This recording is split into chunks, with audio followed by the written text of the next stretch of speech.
you talked about watching sports. How Mhm. much of your preparation for what you want to buy is the actual eye test of what you're watching? Like, how much sports do you watch? How many highlights do you catch? Yeah, I'm a box score guy, so pretty much every night before I go to bed, I'll check the NBA box scores and the NFL box scores. Mhm. That's just I don't know, it's just a habit. So I'll kind of poke around and see if there's an interesting game or interesting matchup. I'll watch the recap on YouTube. Mhm. So one guy that I was on, and you can ask people about this, and it's true. I was on two guys early in this NBA season. I was on Anthony Edwards and I was on Desmond Bain because Okay. I watched them in the summer league. I watched them last year, and I was like, these guys are poised for a big year.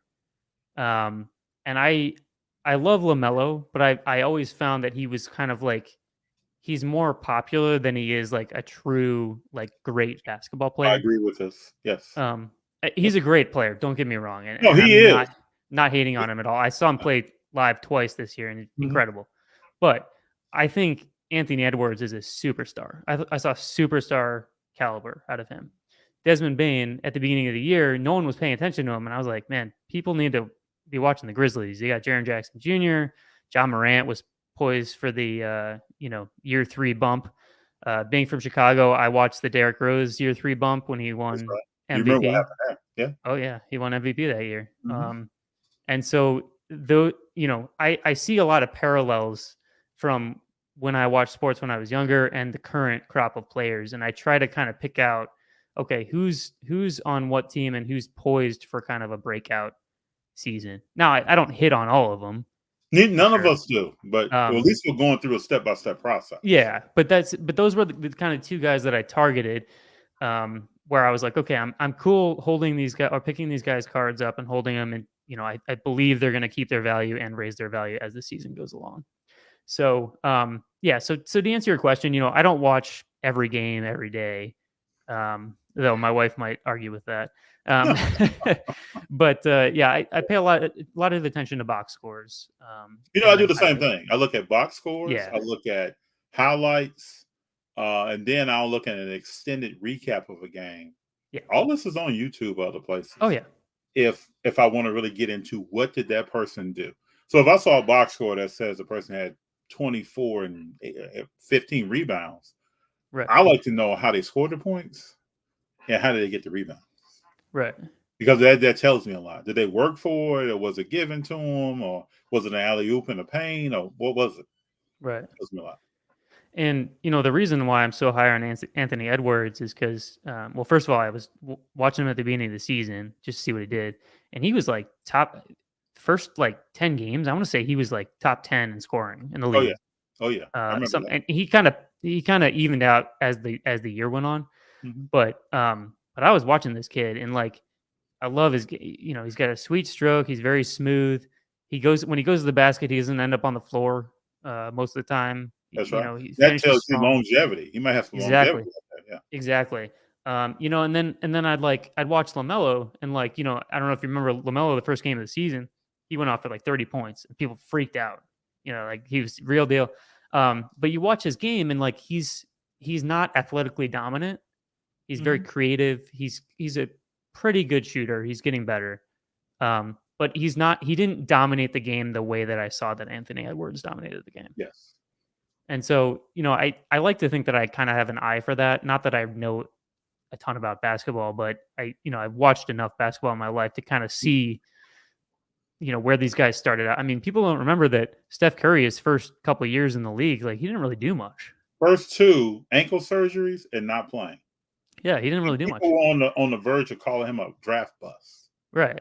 Mhm. And so, some of these guys it takes a little time. I mean, Jimmy Butler, I remember him Took years. he was on the Derrick Rose teams That's right. and He he was was riding the bench, coming in, yeah, letting it the first couple of years, but I remember watching him when he did play and I was like, this kid has something. There's something about him.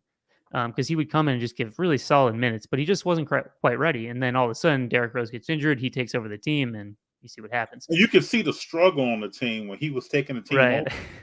You could right, see that. yeah. Yeah. Because it was right after Derrick Rose came back from the two knee surgeries, Mhm. and then it Now, was one like, thing I love about Anthony Edwards is that there's a thin line you come to. Are you confident or are you arrogant? Yeah. Very thin line. He's completely confident. And he's also just a great personality. Mhm. Like his he doesn't ruffle any feather. He's like, I mean, there's not a person in the world who dislikes Giannis. He's a funny No, guy. You know, he does a great work in the community. Like, and I feel like Anthony Edwards is kind of like in that vein. I agree. And just like very likable people. So that's another reason why I like him is I feel like his, off the court stuff, which is very important with the hobby. Huge. It's Yeah, huge. hugely important. We got a question here, which I enjoy this question Mhm. because Pete says, "How do you both feel about Kuminga? Kuminga with the Golden State Warriors." Do you want to go first, or do you want me to I'm go? huge. I'm huge on Kuminga. Okay. He's 19 years old. He can shoot the three. He can post you up. He can slash to the basket. He plays decent enough defense as a 19-year-old. Well, as a foundation, you can see it growing. He's around multiple Hall of Famers. I mean, Draymond is always in his ear. You see Steph talking to him. You see Clay talking to him. And he's kind of absorbing what's going on. He has a personality that's not over the top. Seems to be humble at this age. I'm really high on Kuminga. Yeah. I'll be honest. I haven't watched enough Warriors games to have a strong opinion on him. Mm-hmm. I will say his one challenge is playing time, right? Because Oh, he's yeah, that's behind. hard. I mean, that team is so deep. Mm-hmm. When you think about, I mean, Jordan Poole and Steph, and I understand he's more of a front court player, but Yep. and then you also got to remember they have James Wiseman, who's That's right. I'm an high on injured. Wiseman as well. Yeah. Yeah. And so he's one of those guys who I'll be watching. I would say probably when the Steph Clay Draymond team starts cresting age wise, That's right. So I think him probably year 3 or 4. That's when you really know kind of Mm-hmm. where he's at. Yep. But for his first couple of years, it's tough just because I mean they're contenders and rookies oftentimes won't have a huge role on Mm-hmm. contending teams. Yeah, you may see Um, him less in the playoffs than you have in the yeah, regular right. season, but Yeah. I think he's of note. And you got some young players that are out there that, like we talked about, it needs some time, like Giannis did, to really show what they're going to Yeah. do. But he's already shown some promise. Yeah. Still got to let these guys develop and see what And they I do. think, I think this year's rookie class is really undervalued. Like, I think people I are agree. kind of hating on them because last year's was good and the years before that was good. And the year before that, obviously.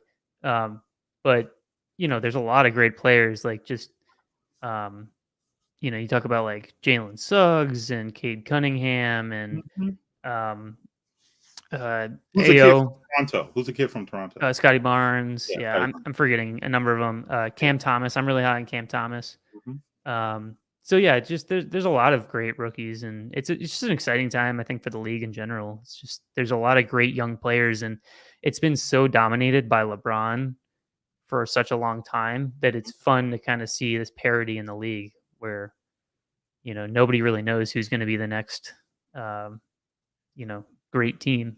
You don't know. And then, like, the future of basketball now, you don't know who's going to connect with who over time and Right, play together. right, These guys are put on these teams. That doesn't mean they're going to stay on these teams. right, I even look at a guy like Cole Anthony. You can see progression in him right, quickly, kind of from the first year to the second year. Let's see what 3 and 4 is like. And then does he end up staying with Orlando? I don't know. But you right. put a young point guard like him, there are several others out there with a big man. You know what could happen in the future. Yeah, it's going to be I exciting for always sure. talk about, we know Michael Jordan, we know LeBron, we know Kobe, we know Kevin Durant, we know all these players. Who's up next? Because so these guys are going to go to the 100, right? We just had the 75. Hmm. I remember when the 50 happened, almost like it was yesterday. So they're going to go to the 100. Who else is going to be on that team? It's going to be some people that we're talking about right now, maybe, and some I people know. that's still in high school right now.